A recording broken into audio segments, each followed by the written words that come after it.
الحمد لله رب العالمين والعاقبة للمتقين والصلاة والسلام على أشرف الأنبياء والمرسلين وعلى آله الطيبين الطاهرين وأصحابه الهادين المهديين أما بعد فقد قال الله تبارك وتعالى في الكلام المجيد والفرقان الحميد فأعوذ بالله من الشيطان الرجيم بسم الله الرحمن الرحيم ولا تحسبن الله غافلا أما يعمل الظالمون إنما يؤخرهم ليوم تشخص فيه الأبصار صدق الله المولانا العظيم وصدق رسوله النبي الكريم المكين الأمين ونحن على ذلك لمن الشاهدين والشاكرين والحمد لله رب العالمين إن الله وملائكته يصلون على النبي يا أيها الذين آمنوا صلوا عليه وسلموا تسليما اللهم صل على سيدنا محمد وعلى آل سيدنا محمد وبارك وسلم صلوا عليه صلاة وسلام عليك يا حبيبي يا رسول الله صلى الله تعالى عليه وسلم. معزز سامعین، حضرت امام حسین رضی اللہ تعالیٰ عنہ کی شہادت کا جو سلسلہ کئی ہفتوں سے جاری ہے، آج اسی کو آگے بڑھاتے ہوئے حضرت امام حسین رضی اللہ تعالیٰ عنہ کی شہادت کے بعد جو واقعات پیش آئے، انہی واقعات میں سے کچھ حصہ بروز جمعہ کے خطاب میں بیان کیا گیا کہ امام حسین رضی اللہ تعالیٰ عنہ کی شہادت کے بعد خواتین اہل بیت پر کس طرح سے ظلم و ستم کیے گئے اور پھر انہیں مدینہ منورہ کیسے پہنچایا گیا. جب خواتین اہل بیت مدینہ پہنچ گئے، تمام مدینہ کے لوگ جو بھی امام حسین رضی اللہ تعالیٰ عنہ کا جو بچا ہوا خاندان تھا، جب وہ سارے لوگ مدینہ منورہ پہنچتے ہیں اور مکہ اور مدینہ کے لوگوں کو یزید کے ظلم کی جب خبر ہوتی ہے کہ اس بدبخت یزید نے امام حسین کے ساتھ کتنا بدترین سلوک کیا اور امام حسین رضی اللہ تعالیٰ عنہ کو اور آپ کی اولاد کو اور خواتین اہل بیت کو اس نے کربلا کی سرزمین پر کتنی تکلیفیں دی اور کتنا ان پر ظلم و ستم کیا گیا، جب مدینہ اور مکہ کے لوگوں کو اس بات کی خبر ہو گئی تو ان لوگوں نے یزید کو اپنا بادشاہ ماننے سے انکار کر دیا، یزید کی بیعت توڑ دی. حضرت عبداللہ بن زبیر رضی اللہ تعالیٰ عنہ جو مکہ مکرمہ آئے ہوئے تھے، جیسے یزید تخت پر بیٹھا تھا، اس نے مدینہ منورہ کے گورنر کو، جس کا نام ولید بن عقبہ تھا، اس نے یہ پیغام بھیجا تھا کہ امام حسین اور ان کے ساتھ حضرت عبداللہ بن زبیر، ان دونوں کو فوراً یہ کہو کہ وہ مجھے اپنا خلیفہ مانے. تو جیسے ہی یہ پیغام حضرت عبداللہ بن زبیر نے سنا مدینہ میں، وہ اسی وقت مدینہ کو چھوڑ کر مکے میں آ کر رہ گئے تھے. اور امام حسین رضی اللہ تعالیٰ عنہ، آپ نے مدینہ کے گورنر ولید بن عقبہ سے بات کی اور آپ نے یزید کو اپنا خلیفہ ماننے سے انکار کر دیا. پھر وہاں سے مدینہ چھوڑ کر مکہ آئے، پھر مکہ سے کوفے والوں نے بلایا اور دھوکہ دے کر کربلا کی سرزمین پر کوفہ کے لوگوں نے شہید کر دیا. حضرت عبداللہ بن زبیر رضی اللہ تعالیٰ عنہ کو جب یہ تمام حالات اور واقعات کی خبر ہوئی، آپ پہلے ہی مکہ آ گئے تھے. امام حسین رضی اللہ تعالیٰ عنہ کے زمانے اقدس میں ہی جب آپ کو خبر ہوئی کہ اس ظالم بدبخت یزید نے کتنا بدترین سلوک کیا آل رسول کے ساتھ، اہل بیت کے ساتھ، تو حضرت عبداللہ بن زبیر رضی اللہ تعالیٰ عنہ مکہ کے تمام لوگوں کو آپ جمع کرتے ہیں، جمع کر کے کہتے ہیں کہ اے لوگوں، امام حسین رضی اللہ تعالیٰ عنہ کو عراق کے لوگوں نے خط لکھ کر بلایا، کوفہ بلایا، کوفہ بلا کر انہیں دھوکہ دیا، انہیں شہید کیا، ان کے اولاد کو شہید کیا. اور امام حسین رضی اللہ تعالیٰ عنہ ایسے بلند درجے والے تھے کہ ہر دن روزہ رکھتے تھے، ساری رات آپ کی عبادت میں گزرتی تھی، اور آپ کا مقام اور آپ کی فضیلت اور آپ کا خاندان کائنات میں سب سے اعلیٰ تھا، مگر انہی عراق کے لوگوں نے انہیں بلا کر دھوکہ دے کر انہیں شہید کروا دیا. اب ہم یہ تمام امام حسین پر کیے ہوئے ظلم و ستم کو سن کر ہم کیسے خاموش رہے، ہم کیسے یزید کو اپنا خلیفہ مانے، ہم کیسے اس کے حکم پر عمل کرے. تو حضرت عبداللہ بن زبیر نے تمام مکہ کے لوگوں کو جب یہ بات سنائی تو مکہ والوں نے کہا، اے عبداللہ بن زبیر، آپ اپنے خلیفہ ہونے کا اعلان کر دو، آپ اپنے بادشاہ، امت کے خلیفہ، ساری امت کے سلطان اور بادشاہ ہونے کا آپ اعلان کر دو،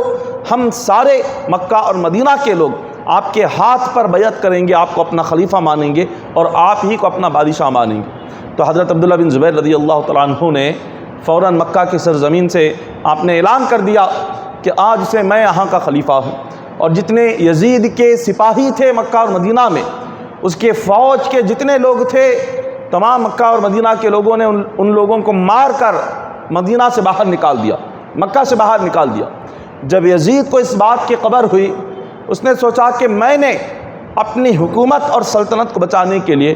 امام حسین کو شہید کیا، امام حسین کے اولاد کو شہید کیا، اتنا سب کچھ کیا، مگر اس کے باوجود مکہ اور مدینہ سے میری حکومت چلی گئی۔ اور عبداللہ بن زبیر رضی اللہ تعالیٰ عنہ نے اپنی الگ حکومت کا اعلان کر دیا۔ حضرت عبداللہ بن زبیر رضی اللہ تعالیٰ عنہ نے اپنے خلیفہ ہونے کا اعلان کر دیا، اور مکہ اور مدینہ کے سارے لوگ انہوں نے حضرت عبداللہ بن زبیر کو اپنا خلیفہ مان لیا ہے، اور یزید کی خلافت کو توڑ دیا اور یزید کو بادشاہ ماننے سے انکار کر دیا۔ یزید نے جیسی یہ خبر سنی تو فوراً اس نے اسی وقت 20,000 کی فوج دے کر اس نے بھیجا، اور مسلم بن عقبہ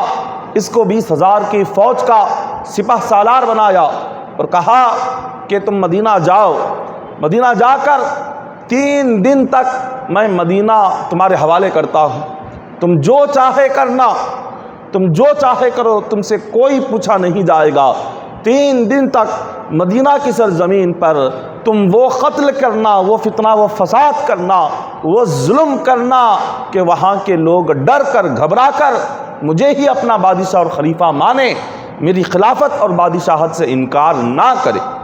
تو وہ جو ظالم مسلم بن عقبہ تھا، اس نے 20,000 کی فوج لے کر جب وہ مدینہ منورہ میں داخل ہوا، مدینہ کی جو سرزمین ہے، اتنی پاکیزہ سرزمین کہ آقا علیہ الصلوۃ والسلام مدینہ کی سرزمین سے فرمایا کرتے تھے کہ مدینہ کی جو سرزمین، یہاں کی مٹی میں اللہ نے بیماریوں کی شفا رکھی ہوئی ہے۔ حضور مدینہ کی مٹی سے محبت کیا کرتے تھے، مدینہ کے در و دیوار سے حضور محبت کیا کرتے تھے، مگر ظالم یزید نے مدینہ پر حملہ کرنے کے لیے، ایسی مقدس سرزمین پر حملہ کرنے کے لیے 20,000 کی فوج کو وہ بھیجتا ہے۔ وہ 20,000 کا لشکر جب مدینہ منورہ میں داخل ہوا تو ان ظالموں نے 10,000 مدینہ کے لوگوں کا قتل عام کیا، 10,000 مدینہ کے لوگ۔ اب ان 10,000 میں 1,700 حضور کے صحابہ تھے، 1,700 وہ لوگ تھے جنہوں نے اپنی آنکھوں سے حضور کو دیکھا تھا، حضور کی صحبت میں رہتے تھے، اور ان صحابہ میں 700 حافظ قرآن صحابہ تھے۔ اس نے 1,700 صحابہ اکرام اور ان میں 700 حافظ قرآن صحابہ اکرام کو یزید نے اپنی فوج کو بھیج کر اس نے قتل عام کروایا، اور اس کے علاوہ چھوٹے بچے تھے مدینہ کے، ان بچوں کا بھی قتل عام کروایا، اور پھر وہاں نوجوان تھے، بوڑھے تھے، سب کا قتل عام ہوا۔ خواتین جو مدینہ کی پاک باز مقدس خواتین، ان خواتین کے ساتھ زنا عام ہو گیا۔ مدینہ کی وہ سرزمین کہ امام حسین جہاں پر کسی معصوم کا وہاں قتل نہیں کرنا چاہتے تھے، کسی کا خون بہانا نہیں چاہتے تھے، مدینہ کی سرزمین کے ادب کی خاطر امام حسین نے مدینہ چھوڑ کر آپ مکہ چلے گئے تاکہ یزید یہاں پر حملہ نہ کرے، یزید اپنی فوج کو نہ بھیجے، یہاں پر قتل نہ ہو، فتنہ نہ ہو، کسی کا خون نہ بہے۔ اس لیے امام حسین رضی اللہ تعالیٰ عنہ نے مدینہ کو چھوڑا تھا، مگر ظالم یزید نے اتنا بدترین کام کیا کہ حضور کی پاک سرزمین جہاں حضور آرام فرما رہے ہیں، اس پاک سرزمین کی مقدس خواتین کے ساتھ بدترین طریقے سے زنا عام کر دیا گیا۔ مدینہ کی سرزمین پر یہ یزیدی فوج اتنا اس نے مدینہ میں بے حرمتی کی، اتنا مدینہ کی سرزمین کی بے ادبی کی کہ 1400 سال میں تاریخ اسلام میں اتنی بے ادبی جتنا یزید نے کی کبھی نہیں ہوئی۔ اور ایسی بے ادبی یزید نے کی کہ اس نے مدینہ منورہ کے جو مسجد نبوی جہاں مصلی پر حضور نے نماز پڑھائی، جو حضور علیہ الصلوۃ والسلام کا مصلی ہے، اس مسجد نبوی کے ستونوں کو اس نے گھوڑوں سے باندھ دیا، جس مسجد نبوی کے ستونوں نے حضور کے قدموں کا بوسہ لیا، جس مسجد نبوی کے ستونوں کو حضور کبھی ٹیک دیتے تھے، اپنا جسم مبارک حضور لگاتے تھے، اس مقدس ستونوں سے مسجد نبوی کے اس ظالم یزید کی فوج نے اپنے اونٹوں کو باندھا۔ حضور کی مسجد میں اونٹ باندھ دیے گئے، اور وہیں پر ان ظالموں نے 3 دن تک مسجد نبوی میں نماز ہونے نہیں دی، 3 دن تک حضور کی مسجد میں اذان ہونے نہیں دی، اقامت ہونے نہیں دی۔ حضور کے ایک صحابی ہے حضرت ابو سعید الخدری رضی اللہ تعالیٰ عنہ، وہ بہت بوڑھے ہو گئے تھے، نابینا ہو گئے تھے، ان کے بال سفید ہو گئے تھے۔ وہ نماز کے لیے جب وہ نکلے، انہیں پتہ نہیں تھا کہ ظالم یزید کی فوج یہاں پر آئی ہوئی ہے، وہ قتل کر رہے ہیں، وہ لوگوں کو مار رہے ہیں، تو وہ اندھے ہو چکے تھے، نابینا تھے، بہت ضعیف تھے، وہ نماز کے لیے جا رہے تھے۔ ایک ظالم نے انہیں پکڑا، پوچھا کہ آپ کون ہو؟ انہوں نے کہا میں حضور کا صحابی ابو سعید الخدری ہوں۔ پوچھا کہاں جا رہے ہو؟ تو آپ نے فرمایا نماز پڑھنے کے لیے جا رہا ہوں۔ تو اس ظالم یزید کے سپاہی نے ان کو اتنا مارا، ان کے داڑھی کو پکڑ کر انہیں بے انتہا مار کر پیٹ کر واپس بھیج دیا گیا حضور کے صحابی رسول کو۔ اور ایک تابعی ہے سعید بن مسیب رضی اللہ تعالیٰ عنہ، وہ فرماتے ہیں کہ جب یہ حالات مدینہ کی سرزمین پر ہو رہے تھے تو انہوں نے پاگلوں کی طرح حرکت کی۔ انہوں نے یہ کیا کہ ایسے حالات میں حضور کو تنہا چھوڑ کر کیسے جاؤں، حضور کا روزہ میں تنہا چھوڑ کر کیسے جاؤں۔ وہ حضور کے روزے سے چمٹ کر چھپ کر بیٹھ گئے اور پاگلوں کی طرح حرکت کرنے لگے اور پکڑے گئے۔ ایک یزید کے ظالم سپاہی نے انہیں پکڑا اور پکڑ کر انہیں قتل کرنا چاہا، لیکن انہوں نے جو عجیب و غریب پاگلوں کی طرح حرکت کی تو انہیں دیوانہ سمجھ کر چھوڑ دیا گیا۔ سعید بن مسیب فرماتے ہیں میں 3 دن تک حضور کا روزہ چھوڑ کر حضور کے روزے سے ہٹ کر نہیں گیا۔ 3 دنوں میں ان ظالموں نے مسجد نبوی میں اذان، اقامت، جماعت سب کچھ روک دیا تھا، لیکن جب کبھی بھی اذان کا وقت ہوتا حضور کی قبر مبارک سے اذان کی آواز آیا کرتی تھی، اور جب کبھی اقامت کا وقت ہوتا تو حضور کی مزار اقدس سے اقامت کی آواز آتی تھی، جب کبھی جماعت کا وقت ہوتا حضور کی مزار سے جماعت کی آواز آتی تھی۔ سعید بن مسیب فرماتے ہیں میں نے 3 دنوں تک حضور علیہ الصلوۃ والسلام کے روزے مبارک سے ہی اذان، اقامت اور جماعت کی آواز سن کر میں نماز پڑھتا رہا۔ اتنا ظلم یزید کی فوج نے مدینہ کی سرزمین پر کیا، اور مدینہ کے لوگوں کو 10,000 لوگوں کو شہید کرنے کے بعد وہ ایک ایک شخص کو پکڑ کر پوچھتے کہ کہو کہ یزید تمہارے ساتھ جو بھی کرے،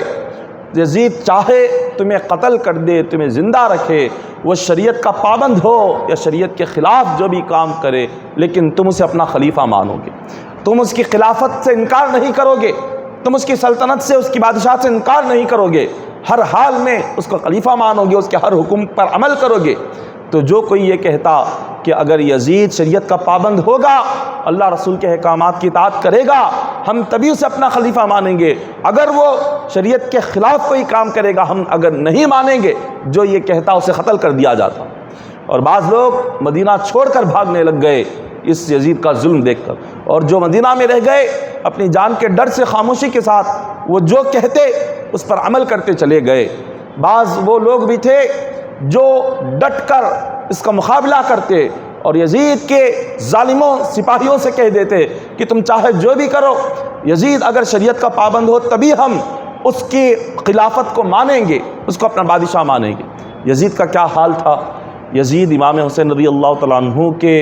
حیات کے وقت میں، آپ کے زندہ رہتے وقت میں ہی وہ گناہوں میں ڈوب چکا تھا، لیکن جیسے امام حسین کو شہید کر دیا اس کے دل سے ڈر ختم ہو گیا۔ اس نے سوچا اب میں جو بھی کروں کوئی میرے خلاف آواز نہیں اٹھائے گا،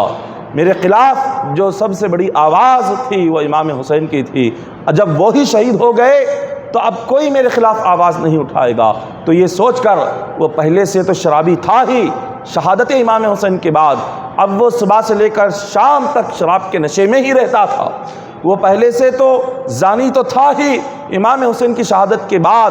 اب وہ اپنی سوتیلی ماؤں سے نکاح کیا کرتا تھا، سوتیلی بیٹیوں سے نکاح کرتا تھا، وہ اپنی سوتیلی بہنوں کے ساتھ یزید نکاح کرتا تھا، اس نے شراب کو حلال کر دیا تھا،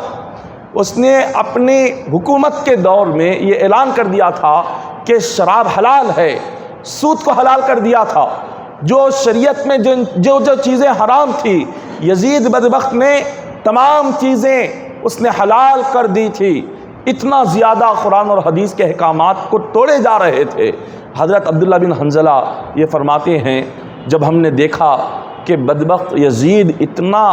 اسلام کے تمام احکامات کو توڑ رہا ہے، قرآن اور حدیث کے احکامات کو اتنا توڑ رہا ہے، حضرت عبداللہ بن حنظلہ فرماتے ہیں ہمیں ڈر ہونے لگا کہ کہیں اس کے گناہوں کی وجہ سے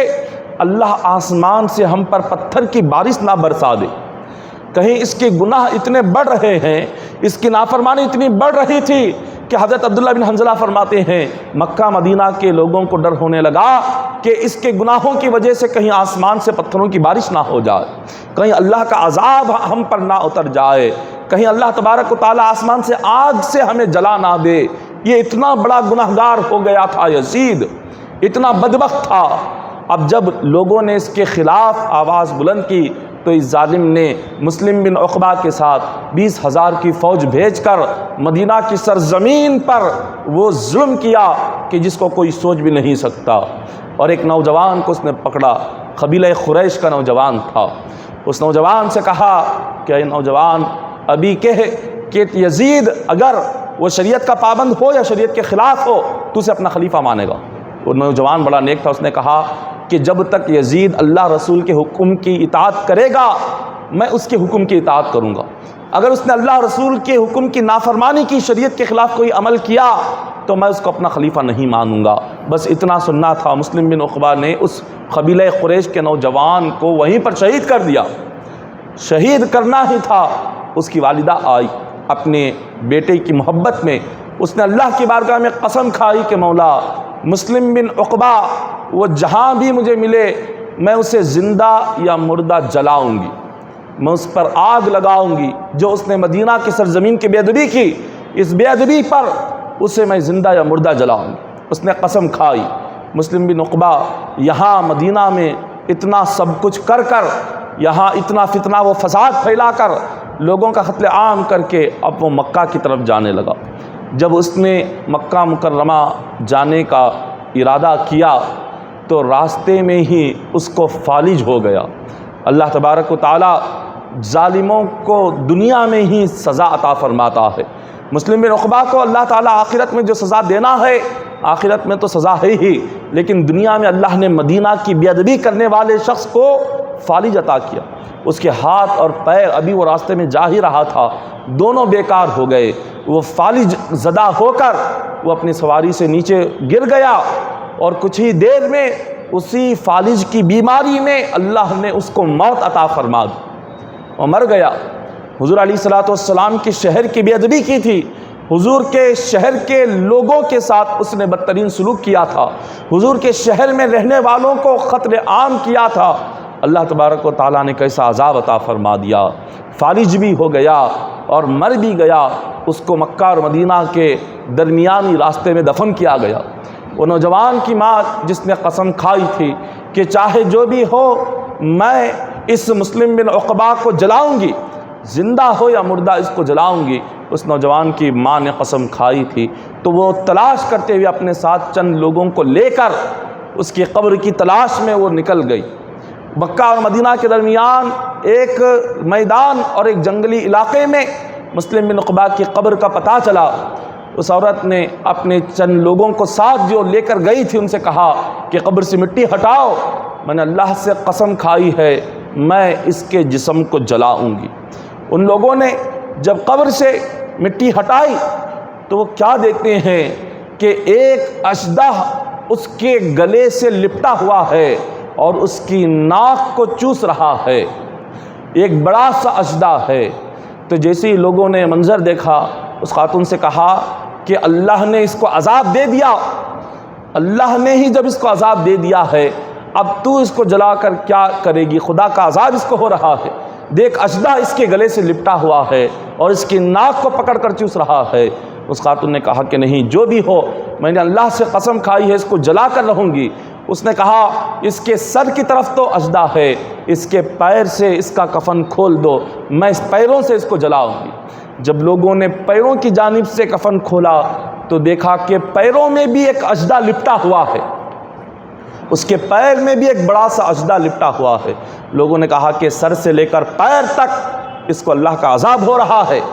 اللہ نے اس کے گلے میں بھی ایک اژدھا عذاب کے لیے ڈال دیا، پیروں میں بھی ایک اژدھا عذاب کے طور پر اللہ نے باندھ دیا، اب تم کیا اس کو عذاب دو گی؟ اس نے کہا کہ نہیں، میں اللہ سے دعا کرتی ہوں۔ اس خاتون نے وضو کیا، 2 رکعت نفل نماز پڑھی، عرض کیا کہ مولا، میں نے قسم کھائی ہے اور میرے دل میں اس کے لیے نفرت کی آگ جل رہی ہے، اور یہ نفرت بھی مولا صرف اس لیے ہے کہ اس نے تیرے نبی کے شہر کی بے ادبی کی ہے، حضور کے شہر مبارک کی اس نے بے ادبی کی، بس اسی لیے میں اس کو جلانا چاہتی ہوں، مولا مجھے یہ موقع عطا فرما۔ اس نے جیسی دعا کی، دعا کرنے کے بعد وہ آئی اس کی قبر کے پاس اور اپنی چھڑی سے ان اژدھوں کو اشارہ کیا، وہ دونوں اژدھے اس کے جسم کو چھوڑ کر باہر آ گئے۔ اس خاتون نے اس کے جسم کو، جو میت جو قبر میں تھا، اس جسم کو اس نے اسی مقام پر جلا کر راکھ کر دیا۔ اللہ تبارک و تعالیٰ نے کس طرح عذاب عطا فرمایا۔ بے ادبی سے ڈرنا چاہیے، کسی بھی چیز کی بے ادبی، اللہ والوں کی بے ادبی، یا کسی نبی یا رسول کی شان میں بے ادبی، اولیاء کی شان میں بے ادبی، یا وہ شہر یا وہ مقام جہاں اللہ والے رہتے ہوں اس جگہ کی بھی بے ادبی نہیں کرنا چاہیے۔ جہاں بے ادبی ہو گئی، سمجھ جاؤ وہاں سے بربادی شروع ہوتی ہے، وہاں سے بندے کی دنیا بھی برباد، آخرت بھی برباد۔ ادب ہونا چاہیے، احترام ہونا چاہیے، بڑوں کا ادب، والدین کا ادب، بزرگان دین کا ادب، علماء کا ادب، اور انبیاء اکرام کا ادب، حفاظ کا ادب۔ ادب جتنا دلوں میں آئے گا اللہ تعالیٰ کی اتنی نعمتیں نصیب ہوگی، اللہ تبارک و تعالیٰ اتنی برکتیں عطا فرمائے گا۔ ادب کے بغیر بندے کو نہ دنیا میں کچھ مل سکتا ہے نہ آخرت میں کچھ مل سکتا ہے۔ اب اس نے یہاں تک مدینہ منورہ میں یہ کر کے مسلم بن عقبہ جا رہا تھا، وہ مر گیا، یزید کو اس کی قبر ہوئی تو اس نے ایک دوسرا شخص بھیجا، اس نے حسین بن نمیر کو پھر 20,000 لشکر کا سپہ سالار بنایا، اس کو سردار بنایا، اور حسین بن نمیر سے کہا کہ اب تم یہ لشکر لے کر سیدھے مکہ جاؤ۔ اب مکہ جا کر اس نے مکہ پر حملہ کروایا۔ ایک غور کریں کہ کیسا شخص ہوگا یزید، یزید کس طرح، کتنا بدترین اور کتنا ظالم، کہ وہ شہر جہاں سے ساری کائنات کو ایمان ملا، وہ مکہ روئے زمین کا اللہ کا سب سے پہلا گھر، یزید اس اللہ کے گھر پر حملہ کرنے کے لیے 20,000 کی فوج کو بھیج رہا ہے، اللہ کے گھر پر حملہ کرنے کے لیے، مکہ پر حملہ کرنے کے لیے۔ اس لیے بعض علماء نے اس کو کافر لکھا ہے۔ یزید کلمہ تو پڑھتا تھا لیکن اس کے دل میں ایمان رائے کے دانے کے برابر بھی نہیں تھا، وہ کافر تھا۔ علماء نے اس کو کافر لکھا، امام مالک نے اس کو کافر لکھا ہے، اتنا بدترین شخص۔ اور پھر یہ ساری فوج مکہ آئی۔ مکہ میں حضرت عبداللہ بن زبیر رضی اللہ تعالیٰ عنہ نے اپنی خلافت کا اعلان کر دیا تھا، تو ان ظالموں نے آپ پر، آپ کے ساتھیوں پر انہوں نے حملہ کیا۔ حضرت عبداللہ بن زبیر مکہ مکرمہ کے اندر رہ گئے، انہوں نے مکہ کا گھیراؤ کر لیا، تقریباً 2 مہینے تک، 64 دن، 60 پر 4 دنوں تک مکہ مکرمہ کا ان یزید کی فوجوں نے گھیرا کر لیا تھا، اور کسی کو نہ باہر جانے دیتے تھے نہ اندر آنے دیتے تھے۔ مکہ کے لوگ 2 ماہ تک اسی طرح بھوکے پیاسے رہے، ایک چیز نہ اندر جا سکتی تھی نہ کوئی چیز باہر آ سکتی تھی۔ اور کس طرح کا حملہ کیا؟ ان ظالموں نے پتھروں سے مکہ پر حملہ کیا۔ اللہ کا گھر، اللہ تبارک و تعالیٰ کا گھر کعبۃ اللہ پر پتھر برسائے یزید کی فوج نے 2 مہینے تک۔ اتنے پتھر اللہ کے گھر پر انہوں نے مارے کہ کعبۃ اللہ کو آگ لگ گئی، کعبۃ اللہ کی غلاف جل گیا، کعبۃ اللہ کی دیواریں جل گئی، اور جو مسجد حرام کے جو ستون تھے، مسجد حرام کے ستون ٹوٹ گئے، اتنے پتھر برسائے گئے کعبۃ اللہ پر۔ یہ سب کچھ کس لیے؟ یزید کے حکم پر ہو رہا تھا، کیونکہ یزید اپنے خلاف اٹھنے والی ہر آواز کو توڑنا چاہتا تھا۔ اپنی حکومت بچانا چاہتا تھا، سلطنت بچانا چاہتا تھا۔ دنیا اور مال کا حرص اور لالچ انسان کو کتنا گرا دیتا ہے۔ یزید دنیا داری میں آ گیا تھا، ایک صحابی کا بیٹا تھا، اس نے نہیں سوچا کہ دنیا کچھ نہیں ہے۔ اس کے والد صحابی امیر معاویہ رضی اللہ تعالیٰ عنہ، اس ظالم نے کبھی یہ نہیں سوچا کہ میرے والد نے حضور کے پاس بیٹھ کر قرآن کی آیتیں لکھی ہے۔ یزید بدبخت نے کبھی یہ نہیں سوچا کہ میرے والد نے اپنی زندگی حضور کی صحبت میں لگائی ہے۔ اس بدبخت نے کبھی یہ نہیں سوچا کہ میرے والد نے حضور کے ساتھ مل کر جنگیں کی ہے، اور آج میں اللہ کے گھر پر پتھر برساؤں؟ نہیں۔ کیوں؟ اس وجہ سے کہ جب بندے کے اندر دنیا داری آ جاتی ہے، دنیا کی محبت آ جاتی ہے، مال کی محبت آ جاتی ہے، حکومت اور سلطنت کی محبت آ جاتی ہے، نہ وہ اللہ رسول کے فرمان کو دیکھتا ہے، نہ وہ کعبہ کی عظمت کو دیکھتا ہے، نہ وہ مدینہ کی فضیلت کو دیکھتا ہے، نہ وہ اولاد رسول کو دیکھتا ہے، نہ حضور کے خاندان کو دیکھتا ہے، اس کو کوئی فضیلت نظر نہیں آتی۔ یزید کا یہی حال تھا کہ اس ظالم نے اللہ کے گھر مکہ مکرمہ پر حملہ کروا، کعبے کا غلاف جلا دیا، کعبے کی دیواروں کو جلا دیا، اور کعبۃ اللہ کا صحن پتھروں سے بھر گیا، مسجد حرام کے ستون توڑ گئے اس کے پتھر برسانے کی وجہ سے۔ اور اسی دوران حضرت عبداللہ بن زبیر رضی اللہ تعالیٰ عنہ نے ایسے ڈٹ کر مقابلہ کیا، ایسے ڈٹ کر آپ نے ان لوگوں کا مقابلہ کیا، جتنی فوج آئی ہوئی تھی سیریا سے، ملک شام سے، حضرت عبداللہ بن زبیر رضی اللہ تعالیٰ عنہ نے ان آپ کے حملے کو دیکھ کر سارے لوگوں کے پیر پیچھے ہٹ گئے۔ اور یزید کے بیمار ہونے کی خبر آئی، جب یزید کے بیمار ہونے کی خبر آئی تو تمام یزید کی فوجوں کی ہمتیں ٹوٹ گئی۔ حضرت عبداللہ بن زبیر آپ کے ساتھیوں کی ہمتیں بڑھنے لگ گئی، حوصلے بلند ہو گئے۔ آپ کا حملہ اتنا سخت ترین ہوا کہ ساری شام کی فوج اور یہ ساری سیریا یزید کی فوج سارے کے سارے اپنے قدم الٹ کر پیچھے ہٹ کر یہ سارے کے سارے واپس دوڑنے لگ گئے۔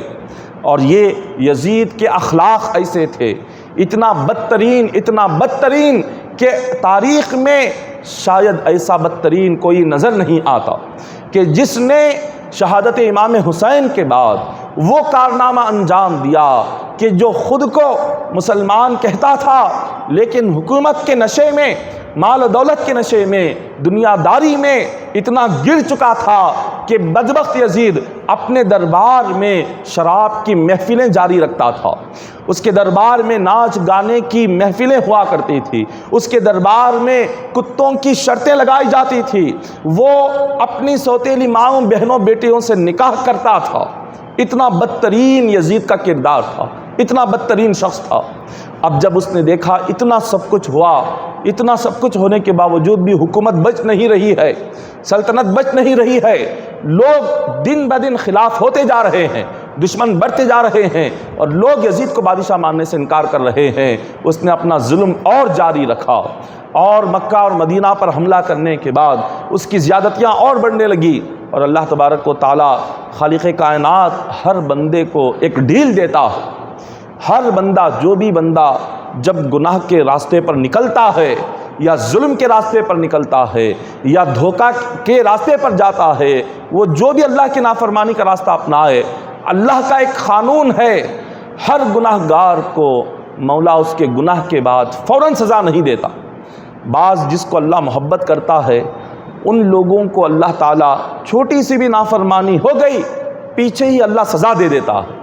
پیچھے ہی اللہ تعالیٰ ان کی گرفت فرماتا ہے۔ وہ اس لیے گرفت فرماتا ہے تاکہ وہ سنبھل جائے اور آگے ان کی زندگی گناہوں سے بچ جائے۔ اللہ تعالیٰ فوراً پکڑتا ہے کسے؟ اپنے محبوب بندوں کو۔ اور بعض وہ ہوتے ہیں جو گناہ کرتے جاتے ہیں، گناہ کرتے جاتے ہیں، اللہ تعالیٰ فوراً نہیں پکڑتا، اللہ تعالیٰ مہلت دیتا ہے، خدا ڈھیل دیتا ہے۔ قرآن پاک میں کئی مقامات پر اللہ نے ذکر فرمایا کہ یہ لوگ جو گناہ کر رہے ہیں، میری مخالفت کر رہے ہیں، یہ لوگ جو کہ ظلم کر رہے ہیں، اللہ تعالیٰ انہیں ڈھیل دیتا ہے یہ کہہ کر کہ شاید یہ پلٹ جائیں گے، توبہ کر لیں گے، آ کر گناہوں کی معافی مانگیں گے، مغفرت اور بخشش مانگیں گے، میں انہیں معاف کر دوں گا۔ جب بندہ یہ سوچتا ہے اللہ کی ڈھیل کو، وہ یہ سمجھنے لگتا ہے کہ اللہ کچھ نہیں کرے گا، میں جو بھی کر لوں مجھے کچھ نہیں ہوگا، جتنا بھی بڑا گناہ کر لوں مجھے سزا نہیں ملے گی۔ جب بندہ بے خوف ہو جاتا ہے، اور جب ڈر اور خوف دل سے نکل جاتا ہے اور گناہ کے راستے پر وہ حد سے آگے بڑھ جاتا ہے، ایک مہلت کے بعد، ایک وقت کے بعد بھی وہ نہیں سنبھلتا، تب اللہ کا عذاب اس پر اترتا، اللہ کی پکڑ اس پر ہوتی ہے، اور ایسی پکڑ ہوتی ہے کہ پھر اس پکڑ سے وہ باہر نہیں نکل سکتا۔ اللہ کا وہ عذاب اترتا ہے کہ اس عذاب سے وہ بچنے کی لاکھ کوشش کرے مگر وہ بچ نہیں سکتا۔ وہ وقت آنے سے پہلے بندے کو سنبھل کر توبہ کر لینی چاہیے۔ وہ جو بھی گناہ کرے، اللہ کی جو بھی نافرمانی کرے، اس نافرمانی کو ایک وقت جیسے ہی گزر جائے اس کے دل میں احساس پیدا ہو کر اگر اللہ کی بارگاہ میں رو کر گر گرا کر اس کی معافی مانگ لیا تو آگے اس کی جو زندگی ہے اس زندگی میں اللہ تعالیٰ اس پر نہ کوئی عذاب نازل کرے گا، نہ اس کی زندگی میں اللہ کوئی پکڑ فرمائے گا، نہ اس کی زندگی میں اللہ تعالیٰ کسی قسم کی تکلیف عطا فرمائے گا، نہ آخرت میں کچھ تکلیف اس کو ہوگی۔ اگر اس نے کچھ نہیں کیا، نہ توبہ کیا، نہ اپنے گناہ کو یاد کر کے نہ رویا، نہ گر گرایا، نہ مغفرت نہ بخشش کی دعا مانگی، کچھ نہیں کیا، تو دنیا میں بھی اللہ کا عذاب اترتا ہے، آخرت میں بھی اترتا ہے۔ یہی حال ہوا ان لوگوں کا کہ جن لوگوں نے امام حسین رضی اللہ تعالیٰ عنہ کو قتل کیا۔ قتل جب کیا ان لوگوں نے سوچا کہ ہمیں کچھ نہیں ہوگا، کیونکہ ہم نے کربلا میں امام حسین پر اتنا ظلم کیا، ہمیں کچھ نہیں ہوا، اب ہمیں کچھ نہیں ہوگا۔ لیکن اللہ تبارک و تعالیٰ نے ان ظالموں کو دنیا میں ایسا عذاب نازل فرمایا۔ علماء لکھتے ہیں کہ جو شخص امام حسین کے قتل میں شامل تھا اور آپ پر ظلم و ستم میں شامل تھا، اللہ نے آخرت میں جو انہیں عذاب ملنا ہے وہ تو مل کر رہے گا، قبر میں جو عذاب ملنا ہے وہ تو مل کر رہے گا، مگر اللہ نے دنیا میں ہی ان پر عذاب نازل فرمایا، دنیا میں ہی۔ اب وہ عذاب کیا تھا؟ وہ عذاب علامہ حافظ ابن حجر آپ فرماتے ہیں، حضرت علی رضی اللہ تعالیٰ عنہ روایت فرماتے ہیں کہ حضور علیہ الصلوۃ والسلام نے فرمایا قاتل الحسین فی تابوت من نار علیہ نصف عذاب اہل الدنیا، کہ جس نے امام حسین کو شہید کیا اللہ اس کو آگ کے تابوت میں رکھے گا، آگ کے صندوق میں اللہ اس کو رکھے گا، اور جتنا جہنم کا عذاب ہوگا، جتنا جہنم کا عذاب ہے اس کا آدھا عذاب امام حسین کو شہید کرنے والے پر ہوگا۔ جہنم کا آدھا عذاب صرف اس شخص کو ہوگا جس نے امام حسین کو شہید کیا۔ حضرت عبداللہ بن عباس روایت فرماتے ہیں اللہ تبارک و تعالیٰ نے حضور علیہ الصلوۃ والسلام پر وحی نازل فرمائی کہ اے میرے نبی، یحییٰ علیہ السلام جو کہ بنی اسرائیل کے ایک نبی ہیں، زکریا علیہ السلام کے بیٹے ہیں، جب آپ کی قوم نے، بنی اسرائیل نے یحییٰ علیہ السلام کو تکلیف دی، انہیں شہید کیا، تو اللہ تعالیٰ نے اس کے اس شہادت کے بدلے میں بنی اسرائیل کے 70,000 لوگوں پر عذاب نازل فرمایا۔ بنی اسرائیل کے 70,000 لوگوں پر اللہ کا عذاب آیا، کیونکہ اللہ کے نبی یحییٰ علیہ السلام کو ان ظالموں نے شہید کیا تھا،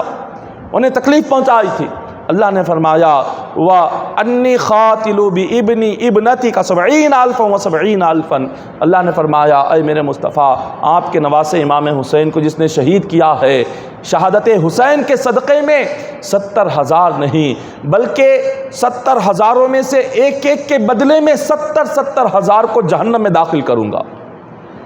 ایک 70,000 میں سے ہر ایک کے بدلے میں، ہر ایک 70,000 میں سے ایک ایک کے پیچھے 70,000 کو جہنم میں داخل کیا جائے گا۔ یہ کیوں؟ امام حسین کی شہادت کا ان لوگوں کو عذاب اللہ تعالیٰ عطا فرماتے ہیں۔ ایک مجلس میں چند لوگ بیٹھے ہوئے آپس میں یہ باتیں کر رہے تھے کہ امام حسین رضی اللہ تعالیٰ عنہ کے قتل میں جو بھی شامل رہا اس کو کوئی نہ کوئی آفت یا بلا دنیا میں آئی۔ تو ایک بوڑھا شخص بیٹھا ہوا تھا، اس نے کہا کہ انا اعنت وما اصابنی شیء، اس نے کہا کہ میں بھی امام حسین کے قتل کرنے والے لوگوں میں شامل تھا مگر مجھے کچھ نہیں ہوا۔ جیسے اس نے یہ بات کہی فقام، وہ کھڑا ہو گیا،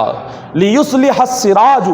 ایک وہاں پر چراغ رکھا ہوا تھا، چراغ کی بتی کو صحیح کرنے کے لیے کھڑا ہوا، فَأَخَذَتْهُ النَّارُ، جب اس چراغ کی بتی کو صحیح کر رہا تھا اچانک اس کو آگ لگ گئی، فَجَعَلَ يُنَادِي النَّارُ النَّارُ، اور وہ چیخنے لگا کہ لوگوں مجھے آگ لگ گئی ہے، مجھے آگ لگ گئی ہے، مجھے بجھاؤ۔ لوگوں نے دیکھا، کہا کہ تو بدبخت امام حسین کی شہادت میں شامل تھا، ہم تیری آگ کو نہیں بجھائیں گے۔ کسی نے آگ نہیں بجھائی۔ اس نے دیکھا سامنے دریائے فرات تھا، دریائے فرات تھا کہ جس دریائے فرات سے ظالموں نے امام حسین کو پانی پینے نہیں دیا، اس نے سوچا دریائے فرات میں اگر میں جا کر چھلانگ لگا دوں گا تو اس پانی سے میری آگ بجھ جائے گی۔ جیسی وہ دریائے فرات میں گیا، پانی کو پتا تھا یہ امام حسین کا قاتل ہے، اس پانی نے آگ بجھانے کی بجائے اس کی آگ کو اور بڑھا دیا۔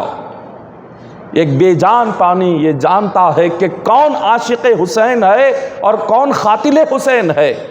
کون حسین کا چاہنے والا ہے، کون حسین کو ستانے والا ہے۔ تو پانی کا کام ہے آگ کو بجھانا، مگر اس دریائے فرات کے پانی نے آگ بجھانے کی بجائے اس آگ کو اور بڑھا دیا، اتنا بڑھا دیا کہ اسی آگ میں وہ جلتا رہا، پانی میں گر کر آگ میں جلتے جلتے اسی حالت میں وہ مر گیا۔ یہ اللہ کا عذاب ان لوگوں پر اترا، یہ ایک شخص نہیں۔ اسی طرح علامہ ابن جوزی نے لکھا ہے اپنی کتاب میں کہ ایک بوڑھا شخص جو لشکر یزید میں تھا، اس نے کسی کو قتل نہیں کیا تھا، اس نے کسی کو قتل نہیں کیا تھا، لیکن وہ اندھا ہو گیا، وہ بوڑھا تھا۔ لوگوں نے وجہ پوچھی کہ بتاؤ تم اندھے کیوں ہو گئے؟ اس نے کہا میں نے خواب میں حضور علیہ الصلوۃ والسلام کو دیکھا کہ حضور علیہ الصلوۃ والسلام بہت ہی جلال میں ہیں، اپنی آستین چڑھائے ہوئے ہیں، اور ہاتھ میں حضور کی ایک شمشیر تلوار ہے، اور آپ کے آگے ایک قالین بچھی ہوئی ہے، اور اس قالین پر امام حسین رضی اللہ تعالیٰ عنہ کو شہید کرنے والے 10 لوگ قتل ہو کر حضور کے سامنے پڑے ہوئے ہیں۔ حضور علیہ الصلوۃ والسلام نے جب یہ دیکھا یہ شخص بھی وہاں پر ہے، آقا علیہ الصلوۃ والسلام نے کہا کہ اللہ کی لعنت تجھ پر ہو، خدا کی لعنت تجھ پر ہو۔ اور اس نے کہا کہ حضور میں نے امام حسین رضی اللہ تعالیٰ عنہ کی کسی اولاد کو شہید نہیں کیا، نہ میں نے حسین کے خلاف تلوار چلائی نہ تیر چلائی۔ حضور نے فرمایا تو نے تلوار تو نہیں چلائی، مگر ان لوگوں کے ساتھ تو تھا جس نے حسین کو شہید کیا، ان کے ساتھ تو گیا تو تھا، ان کے ساتھ تو شامل تو تھا۔ اس نے کہا کہ حضور ہاں اتنا سننا تھا۔ آقا علیہ الصلوۃ والسلام نے ایک لوہے کی سلاخ نکالی اور حضور نے اس شخص کی آنکھوں پر پھیر دی۔ وہ شخص کہتا ہے خواب میں حضور نے وہ لوہے کی سلاخ جس پر امام حسین کا خون لگا تھا میری آنکھوں پر حضور نے جیسے ہی پھیر دیا، اس کے بعد جب میں نیند سے بیدار ہوا تو کیا دیکھتا ہوں میری آنکھیں چلی گئی ہے، میں اندھا ہو گیا۔ یہ ہے حضور علیہ الصلوۃ والسلام کا جلال ان لوگوں پر جو آل رسول پر یہ غضبناک یہ ظلم کرتے ہیں اور ان کو تکلیف پہنچاتے ہیں۔ حضور علیہ الصلوۃ والسلام کا آپ دیکھیں حضور آستین چڑھائے ہوئے ہیں خواب میں اور اپنے ہاتھ میں تلوار تھامے ہوئے ہیں، اتنا جلال حضور کو کیوں آیا؟ اور حضور تلوار ہاتھ میں لیے ہوئے اور ایک سلاخ جس پر امام حسین کا خون لگا ہوا ہے اس کو پکڑے ہوئے، کس وجہ سے؟ کیونکہ آپ کے اہل بیت، آپ کی آل، آپ کی اولاد، آپ کے خاندان پر جو ظلم ہوا اس ظلم کی تکلیف سے آقا علیہ الصلوۃ والسلام ہر اس شخص کو سزا دے رہے ہیں جو اس ظلم میں شامل تھا، جو اس ظلم میں امام حسین پر جنہوں نے زیادتی کی، تکلیف پہنچائی، حضور علیہ الصلوۃ والسلام انہیں کاٹ کر انہیں قتل کر کے اپنے سامنے ڈال رہے ہیں۔ حضور علیہ الصلوۃ والسلام کا جلال دیکھے، یزیدی لشکر کا ایک سپاہی جس نے امام حسین کے سر کو اپنے گھوڑے کی گردن پر لٹکایا تھا اور اپنی گھوڑے کی گردن سے لٹکا کر وہ یزید کے دربار میں لے کر آیا تھا، چند دنوں کے بعد لوگوں نے دیکھا کہ اس کا جو چہرہ تھا بڑا ہی بدترین شکل میں تبدیل ہو گیا۔ لوگوں نے کہا کہ تو بڑا حسین اور خوبصورت تھا، ہر کوئی تیرے حسن کی تعریف کرتا تھا، ہر کوئی تیرے رنگ کی تعریف کرتا تھا، اچانک چند دنوں سے ہم دیکھ رہے ہیں تیرا چہرہ بڑا ہی بدترین شکل میں بدل رہا ہے، یہ اتنا بدترین کیوں ہو رہا ہے؟ وہ کہتا ہے کہ انک کنت انظر العرب وجہا فقال ما مرت علی لیلۃ من حین حملت تلک الراس۔ اس نے کہنے لگا جس دن سے میں نے امام حسین کے سر کو اپنے گھوڑے سے باندھ کر لایا اس دن سے ہر رات میرے پاس 2 فرشتے آتے ہیں اور مجھے پکڑ کر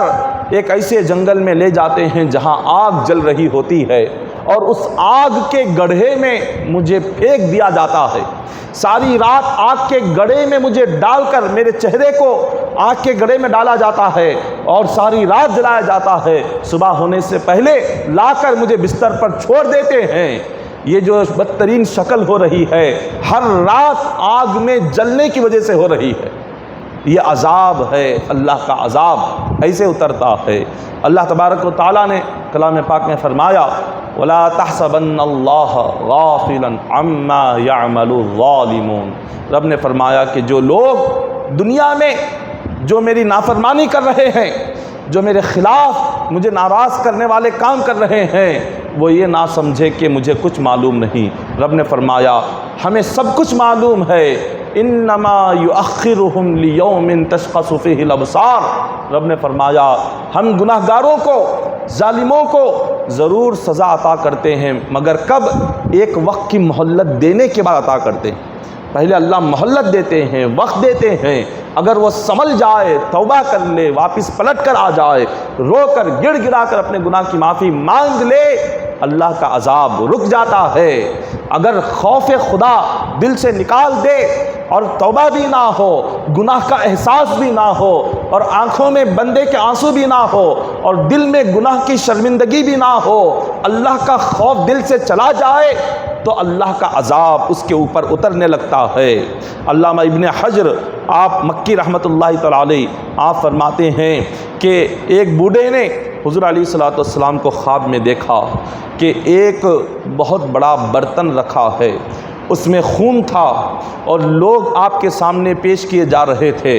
اور حضور علیہ الصلوۃ والسلام پوچھتے یہ کون ہے؟ تو ایک شخص کہتا کہ یا رسول اللہ صلی اللہ علیہ وسلم یہ وہ شخص ہے جو امام حسین کے قتل میں شامل تھا۔ ایک ایک شخص کو پکڑ کر لایا جاتا۔ حضور علیہ الصلوۃ والسلام کیا فرماتے؟ ایک سامنے طبق رکھا ہوا ہے جس میں خون بھرا ہوا ہے، اور حضور علیہ الصلوۃ والسلام وہ ان کی آنکھوں میں حضور اس خون کو اٹھاتے اور ان کی آنکھوں پر لگاتے جاتے، اور جس کسی کی آنکھ پر حضور یہ خون لگاتے وہ اسی وقت میں اندھا ہو جاتا۔ تو یہ آقا علیہ الصلوۃ والسلام کے سامنے ایک ایک شخص کو لایا جا رہا تھا، پیش کیا جا رہا تھا، یہاں تک کہ اس بوڑھے کو بھی پیش کیا گیا۔ تو جب حضور علیہ الصلوۃ والسلام کے سامنے وہ بوڑھا پیش ہوا، حضور سے کہا کہ یا رسول اللہ صلی اللہ علیہ وسلم جتنے لوگ اب تک آپ کے سامنے پیش ہوئے وہ تمام لوگ امام حسین کے سامنے آ کر انہوں نے تلوار سے مقابلہ کیا، لیکن میں تو گیا ہی نہیں، میں تو نہ جنگ میں گیا نہ ان کے ساتھ گیا، میں تو کربلا میں تھا ہی نہیں، مجھے کیوں یہاں لایا گیا ہے؟ تو حضور علیہ الصلوۃ والسلام نے فرمایا تو گیا تو نہیں، لیکن تیرے دل میں خواہش تو تھی کہ تو حسین کے مقابلے میں جا کر جنگ کرے، تیرے دل میں یہ خواہش تو تھی کہ تو حسین کے خلاف جا کر تلوار چلائے، لیکن تو گیا نہیں، لیکن خواہش تو رکھتا تھا۔ اس نے کہا کہ حضور خواہش تو تھی۔ حضور نے فرمایا تو نے یہ سوچا بھی کیسے میری اولاد کے خلاف تلوار اٹھائے، تو نے سوچا بھی کیسے میری اولاد کے خلاف تیر چلائے، تو نے سوچا بھی کیسے کہ حسین کے خلاف تو تلوار چلائے؟ بس تیری اس خواہش پر حضور نے کہا آج تیری آنکھوں پر بھی حسین کا خون لگا کر تجھے بھی اندھا کر دیتا ہوں۔ حضور نے اس بوڑھے کی آنکھوں پر بھی امام حسین کا خون لگایا اور وہ بھی اندھا ہو گیا۔ اس طرح ایک روایت میں آتا ہے کہ ایک شخص جو تھا وہ کوفہ سے آیا ہوا تھا، اور کوفہ سے آیا تھا اور وہ ہمیشہ امام حسین رضی اللہ تعالیٰ عنہ کی برائی بیان کرتا تھا، آپ کے تعلق سے بہت ہی بری باتیں کیا کرتا تھا۔ ایک وقت اس نے آ کر امام حسین رضی اللہ تعالیٰ عنہ کے تعلق سے کچھ غلط اپنی زبان سے کہا، بس زبان سے نکلنا ہی تھا، آسمان سے 2 تارے اس کی آنکھوں پر گرے اور اسی لمحے اسی وقت اس کی دونوں آنکھیں چلی گئی، اسی لمحے۔ اور اسی طرح ایک شخص کے تعلق سے حضرت منصور فرماتے ہیں انہوں نے ایک شخص کو دیکھا کہ جس کا چہرہ خنزیر کی شکل میں تبدیل ہو گیا۔ خنزیر جو سارے جانوروں میں سب سے بدترین جانور ہوتا ہے خنزیر۔ حضرت منصور نے جب دیکھا اس سے پوچھا اے اللہ کے بندے تیرا چہرہ خنزیر کی شکل میں تبدیل کیسے ہوا؟ تو اس نے کہا میرا ایک گناہ ہے، اس گناہ کی وجہ سے میرے چہرے کو اللہ نے خنزیر کی شکل میں بدل دیا۔ انہوں نے پوچھا کیا گناہ ہے؟ تو وہ کہنے لگا میں ہر دن حضرت علی رضی اللہ تعالیٰ عنہ پر 1000 مرتبہ انہیں برا بھلا کہتا ہوں، نعوذ باللہ، اور جمعہ کے دن 4000 مرتبہ حضرت علی پر لعنت بھیجتا ہوں، نعوذ باللہ، انہیں برا بھلا کہتا ہوں۔ بس اتنا کہنا تھا کہ ایک رات خواب میں حضور علیہ الصلوۃ والسلام کی زیارت ہوئی، آقا علیہ الصلوۃ والسلام نے اس کو دیکھا۔ حضرت امام حسن جو امام حسین کے بڑے بھائی ہیں، انہوں نے حضور کی بارگاہ میں عرض کیا کہ حضور یہ وہ شخص ہے جو ہر دن میرے والد پر لعنت بھیجتا ہے، میرے والد کو برا بھلا کہتا ہے۔ جب حضور نے سنا تو فوراً اس شخص کے چہرے پر تھوک دیا۔ حضور نے جیسے ہی جلال میں آ کر اس کے چہرے پر تھوکا، وہ شخص کہتا ہے اس دن سے میرا چہرہ خنزیر کی شکل میں تبدیل ہو گیا، خنزیر کی شکل میں تبدیل ہو گیا۔ یہ اللہ کا عذاب دیکھیے، کیسا عذاب اللہ کا نازل ہوا۔ اللہ تبارک و تعالیٰ کس طرح کا عذاب اتار رہا ہے ان لوگوں پر جو آل رسول کو برا بھلا کہتے ہیں، حضور کی اولاد کو جو برا بھلا کہتے ہیں، حضرت علی حضرت فاطمۃ الزہرا کی اولاد کو جو برا بھلا کہتے ہیں، ان کے تعلق سے غلط باتیں جو کہتے ہیں، اللہ کا عذاب کیسے نازل ہوتا ہے۔ آج ہمیں غور کرنا چاہیے کہ آج ہم اللہ والوں پر اور جو آقا علیہ الصلوۃ والسلام کے خاندان ہے، حضور کے خاندان والوں پر برا بھلا کہنا اس کی ہرگز اجازت نہیں ہے۔ اور جب ہم انہیں برا بھلا کہتے ہیں، خاندان رسول کو بھی جب برا بھلا کہتے ہیں، جب خاندان علی و فاطمہ رضی اللہ تعالیٰ عنہما کو برا بھلا کہتے ہیں، تو اللہ تبارک و تعالیٰ یقیناً کوئی نہ کوئی عذاب، کوئی نہ کوئی تکلیف فوراً بھیج دیتا ہے، فوراً عذاب نازل ہوتا ہے۔ اور یہ خاندان رسول اولاد فاطمہ کون ہے؟ یہ جو سید گھرانہ ہے، یہ حضرت علی و فاطمۃ الزہرا کی اولاد ہے، یہ حضور کا خاندان ہے۔ اور جب ہم کسی سید گھرانے کو جب برا بھلا کہتے ہیں، اور جب ہم کسی سید گھرانے کو جب ان پر لعنت بھیجتے ہیں، ان کے تعلق سے بری باتیں کرتے ہیں، تو یہ بہت بڑا گناہ ہے، اور اس سے اللہ اس کے رسول سخت ناراض ہوتے ہیں، بہت سخت ناراض ہوتے ہیں۔ عمل جیسا بھی بندے کا ہو، حساب اللہ کی بارگاہ میں ہونے والا ہے، عمل کا بدلہ دینے والا اللہ ہے، گناہوں پر سزا دینے والا اللہ ہے، حساب لینے والا اللہ ہے۔ لیکن اولاد رسول جہاں تک ہے، ادب کرنا، احترام کرنا، تعظیم کرنا ہر مسلمان کے لیے ضروری ہے۔ اور آج ہم اولاد رسول کی بے ادبی اتنی کرتے ہیں، انہیں تکلیف پہنچاتے ہیں۔ جو سید گھرانہ ہو اور سید گھرانے کی لڑکی سے ہم نکاح کرنے کو تیار نہیں، کیوں؟ اس لیے کہ یہ سید گھرانے کی ہے، یہ گھر پر آئے گی تو گھر برباد ہو جائے گا۔ اکثر یہ جہالت والے خیالات ہمارے ذہنوں میں ہیں کہ سید گھرانے کی لڑکی سے نکاح کر آ جائے، یا سید گھرانے کی لڑکی گھر میں آ کر جھاڑو دے دے تو گھر برباد ہو جائے گا، گھر آباد نہیں ہوگا۔ یہ بالکل غلط خیال ہے، جہالت والا خیال ہے۔ ارے علی و فاطمہ کی اولادیں رضی اللہ تعالیٰ عنہما، حضور کے خاندان کی اولاد، اگر اس گھر میں رشتہ کرنے کا موقع مل رہا ہے، یہ تو بڑی خوش نصیبی والی بات ہے، یہ تو خوش نصیبی والی بات ہے کہ ہم کسی سید گھرانے کی لڑکی سے نکاح کریں۔ لیکن اس لڑکی سے نکاح کر کے گھر پر لانے کی بجائے وہاں سے علی و فاطمہ رضی اللہ تعالیٰ عنہما کی اولاد جس گھر میں جائے، کیا وہ گھر کبھی برباد ہو سکتا ہے؟ حضور کے خاندان کی لڑکی جس گھر میں جائے، کیا اس گھر میں کبھی تباہی بربادی آ سکتی ہے؟ ہرگز نہیں، بلکہ اللہ تبارک و تعالیٰ علی و فاطمہ کے اولاد کے صدقے میں وہ برکت عطا فرمائے گا کہ جس کا کبھی اس بندے نے سوچا بھی نہیں ہوگا۔ آج ہم ایسی جہالت میں زندگی گزارتے ہیں کہ سیدوں کے آج کئی ساری بچیاں ہیں سید گھرانے کی، ان کے نکاح صرف اس لیے نہیں ہو رہے ہیں کہ وہ سید ہیں، وہ سید ہیں بس اس لیے نکاح نہیں ہو رہا ہے۔ یہ جہالت ہے، گھروں میں خواتین میں اکثر یہ جہالت ہوتی ہے، یہ ذہن کو بدلنا چاہیے۔ ایسا کہیں نہیں لکھا۔ آپ غور کریں کہ حضرت عثمان غنی رضی اللہ تعالیٰ عنہ نے حضور علیہ الصلوۃ والسلام کی ایک صاحبزادی سے نکاح فرما دیا، اور آپ تمام صحابہ میں بہت بڑے مالدار حضرت عثمان غنی، اتنا آپ کی تجارت، اتنا کاروبار آپ کا پھیلا کہ 500 اونٹوں پر تجارت کا سامان آتا تھا اس زمانے میں۔ جس طرح سے آج ٹرکوں میں آپ ٹرک لے لیں یا جو بھی سامان لانے والی چیزیں ہیں، اس زمانے میں اونٹ ہوتے تھے، جس طرح اس زمانے میں ٹرک ہے، تو 500 اونٹوں پر تجارت کا سامان آنا یہ کیا کوئی معمولی بات ہے؟ تو آپ نے کہاں نکاح کیا؟ سید گھرانے میں ہی نکاح کیا، حضور کے خاندان میں ہی نکاح کیا کہ حضرت عثمان غنی رضی اللہ تعالیٰ عنہ کا گھر برباد ہو گیا۔ انہوں نے ایک نہیں، یا جب حضور کی ایک صاحبزادی سے نکاح کیا، انتقال ہوا، تو حضور نے اپنی دوسری بیٹی کا نکاح حضرت عثمان غنی سے کیا، اور پھر آپ کی تجارت اور بڑی، اتنی بڑی کہ ایک اونٹ آپ کا تجارت کا مدینہ میں ہوتا تو سب سے آخری اونٹ ملک شام سیریا میں ہوتا تھا۔ مدینہ اور سیریا کے درمیان کئی 100 میل کا فاصلہ ہے، اتنا تجارت کا سامان آپ کا آتا تھا، اتنے بڑے آپ مالدار بنے۔ کیا سید گھرانے سے نکاح کر کے کیا آپ کا گھر برباد ہو گیا؟ یہ بالکل غلط اور جہالت والا خیال ہے۔ ارے وہ تو گھر خوش نصیبی اور خوش قسمت والا گھر ہے کہ جس گھر میں سید لڑکی آ جائے، اللہ کا بڑا کرم ہوتا ہے اس گھر پر۔ تو آقا علیہ الصلوۃ والسلام ایک مقام پر فرماتے ہیں، جب میدان کربلا میں ایک بے دین، ایک اشقیہ، ایک ظالم نے آل رسول پر پانی بند کر دیا،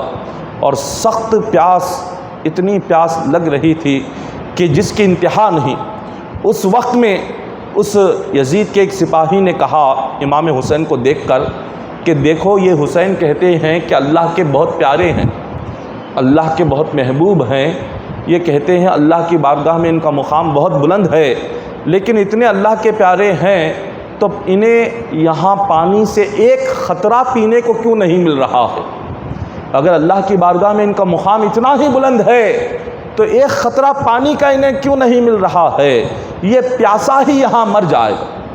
اس نے یہ الفاظ امام حسین کو کربلا کی سرزمین پر کہے،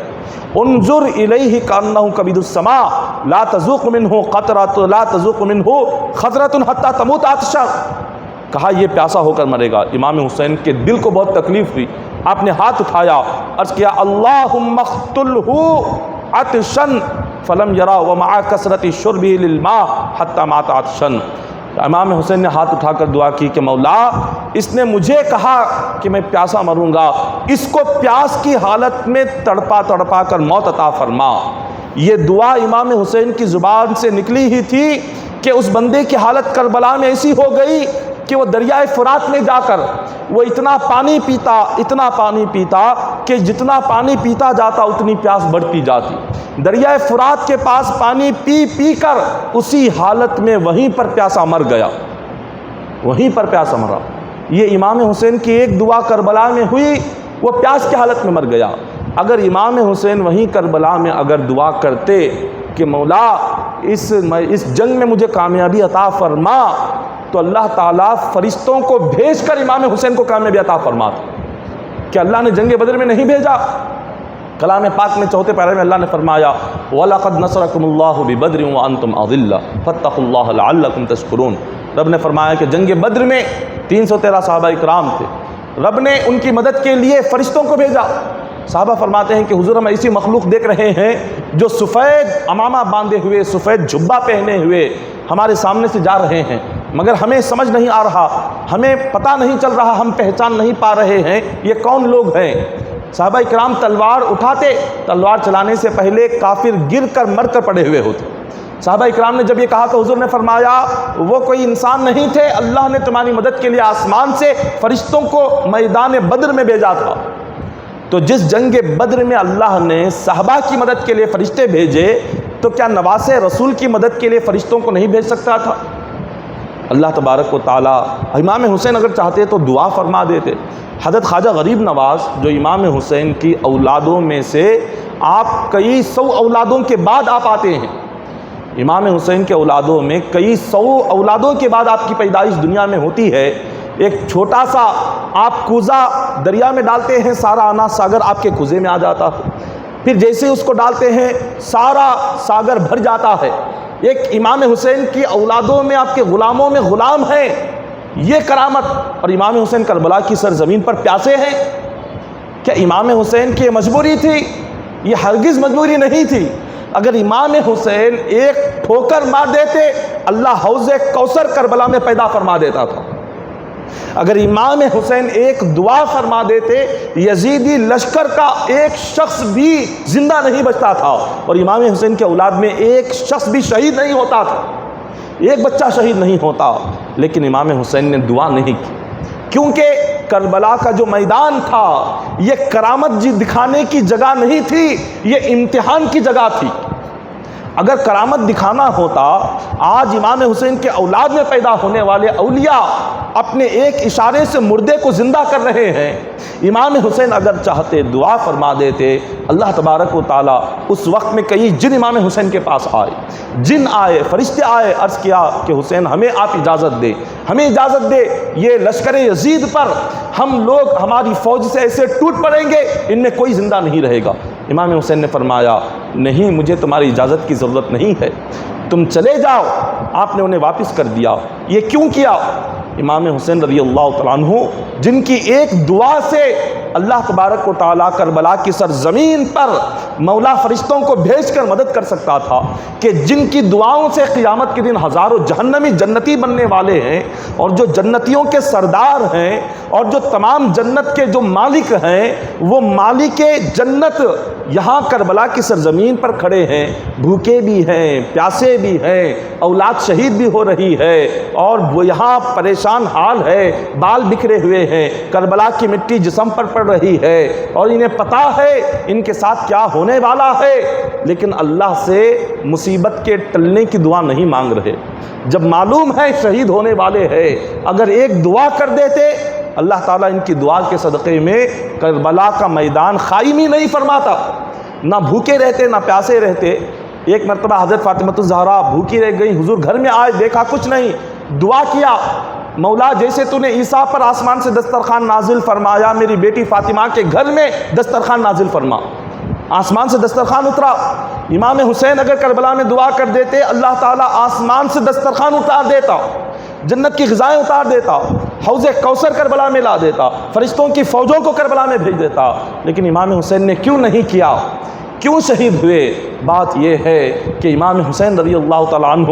یہ چاہتے تھے کہ قیامت تک امت میں کوئی ایک ایسی مثال ہو کہ جب کوئی امتی، جب کوئی مسلمان اپنی زندگی میں کوئی مشکلات دیکھے، کوئی غم دیکھے، کوئی پریشانی دیکھے، جب بھی کوئی بھوکا ہو یا پیاسا ہو یا بیمار ہو، اس وقت میں سب سے پہلے وہ حسین کی بھوک کو یاد کرے۔ بھوکا شخص اپنی بھوک کی تسلی کے لیے وہ یہ سوچے آج میں بھوکا ہوں تو کیا ہوا، اولاد رسول ہو کر امام حسین تو 3 دن بھوکے تھے۔ اگر کسی کی زندگی میں غم آ جائے، وہ غمگین انسان اپنے غم کے وقت میں کس کو مثال بنائے گا؟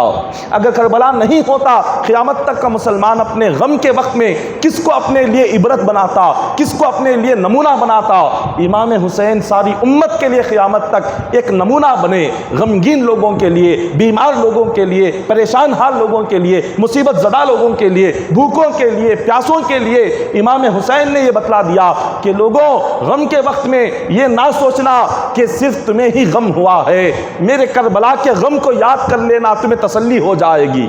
بیماری کے وقت میں یہ نہ سوچنا کہ صرف تمہیں ہی بیماری ہوئی ہے، زین العابدین کی بیماری کو یاد کرنا۔ میرے بیٹے سجاد زین العابدین نے کربلا کی سرزمین پر وہ بیمار رہ کر انہوں نے جو ظلم سہا ہے، تمہاری زندگی میں تو اتنا تو ظلم نہیں ہو رہا ہے۔ آج تمہارے گھر میں انتقال ہو گیا، انتقال کے وقت میں چیخنا نہیں، چلانا نہیں، انتقال کے وقت میں میری تکلیف کو یاد کرنا۔ میری آنکھوں کے سامنے 70 لوگ شہید ہو گئے ایک دن میں، میں جب اللہ کے فیصلے پر راضی رہا تو تم بھی انتقال کے دن اللہ کے فیصلے پر راضی رہنا۔ جس دن بھوکے رہ جاؤ تو اس دن اللہ کا شکر کرنا، کیونکہ میں بھی کربلا میں بھوکا رہ کر اللہ کا شکر کیا۔ تو اللہ تبارک و تعالیٰ نے امام حسین رضی اللہ تعالیٰ عنہ کو ساری امت کے لیے مولا ایک مثال، ایک نمونہ مولا نے بنا دیا، اور اسی نمونے کو قیامت تک ہر بندہ دیکھے، اپنے دل کو تسلی لائے، عبرت حاصل کرے، نصیحت حاصل کرے کہ وہ اولاد رسول ہو کر، نواسے رسول ہو کر، جن کی عظمتوں کا ذکر قرآن میں آیا، جن کی عظمتوں کا ذکر حدیث میں آیا، اتنے بلند درجے کے ہو کر جب ان کی زندگیوں پر مصیبتوں کے پہاڑ ٹوٹے، ان کی زندگیوں پر جب غموں کے پہاڑ ٹوٹے، جب ان کی زندگیوں میں مشکلات کے پہاڑ ٹوٹے، تو انہوں نے کچھ نہیں کہا، اللہ کے فیصلے پر راضی ہوئے۔ اگر ہم جیسے گناہ گاروں کی زندگی میں کوئی مشکلات آ جائے، کوئی بیماری آ جائے، کوئی غم آ جائے، کوئی پریشانی آ جائے، تو امام حسین کے غم کو دیکھ کر اپنے دلوں کو تسلی دینا چاہیے۔ ان کی زندگی کو یاد کر کے ہمیں یہ سوچنا چاہیے، ہم تو گناہ گار ہیں، ہمارے گناہوں کی وجہ سے یہ سب چیزیں آ رہی ہے۔ وہ اللہ والے تھے، مگر انہوں نے جب اس کو برداشت کیا، ہم گناہ گار ہو کر کیوں نہیں برداشت کر سکتے؟ یہ اللہ تعالیٰ قیامت تک کے لیے انہیں ہمارے لیے ایک مثال بنا دیا، ایک نمونہ بنا دیا۔ یہاں تک امام حسین رضی اللہ تعالیٰ عنہ کے قاتلوں کا کیا انجام ہوا، اس کا مختصر حصہ بیان کیا گیا انشاءاللہ بروز جمعہ۔